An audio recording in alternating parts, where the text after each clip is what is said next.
मैं अपने ऑब्जर्वेशंस से मुझे लगता है कि मेरे जो ऑब्जर्वेशंस होते हैं, कई बार लोगों को कविता जब आदमी लिखना शुरू करता है तो वो एक डायरी लिखना शुरू करता है, अपनी अभिव्यक्ति करना शुरू करता है।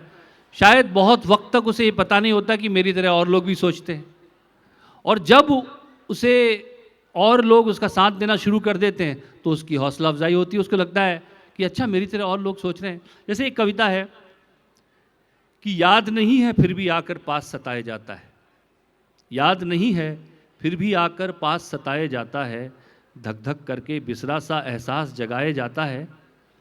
भुला चुका हूँ या फिर उस संदूक में अखबारों के नीचे, भुला चुका हूँ या फिर उस संदूक में अखबारों के नीचे, नीम के पत्ते नेप्थलीन की गोली वाली महक दिखा के बीते पल पर फिर से मुझको नाज कराया जाता है, याद नहीं है फिर भी आकर पास सताया जाता है।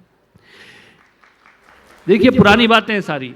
भुला चुका हूँ या फिर उस संदूक में अखबारों के नीचे, नीम के पत्ते नेप्थलीन की गोली वाली महक दिखाकर बीते पल पर फिर से मुझको नाज कराया जाता है, याद नहीं है फिर भी आकर पास सताया जाता है।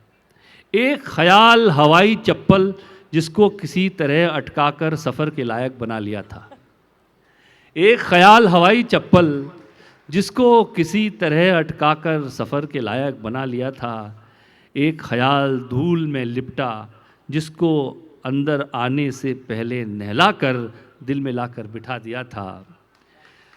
या फिर वो रुमाल सोच का, या फिर वो रुमाल सोच का मन में जिसको खोस लिया था आते आते, या फिर वो रुमाल सोच का मन में जिसको खोस लिया था आते आते, उसी की धुन में जैसा भी था एक फलसफा सजा लिया था। जीवन लाठी को उकसाकर बांस बनाया जाता है, याद नहीं है फिर भी आकर पास सताया जाता है, धक धक करके बिसरा सा एहसास जगाया जाता है। वो ठंडी तकलीफ का चंदन घिसते घिसते किस पल जाने मेरे भीतर समा गया था, वो ठंडी तकलीफ का चंदन घिसते घिसते किस पल जाने मेरे भीतर समा गया था।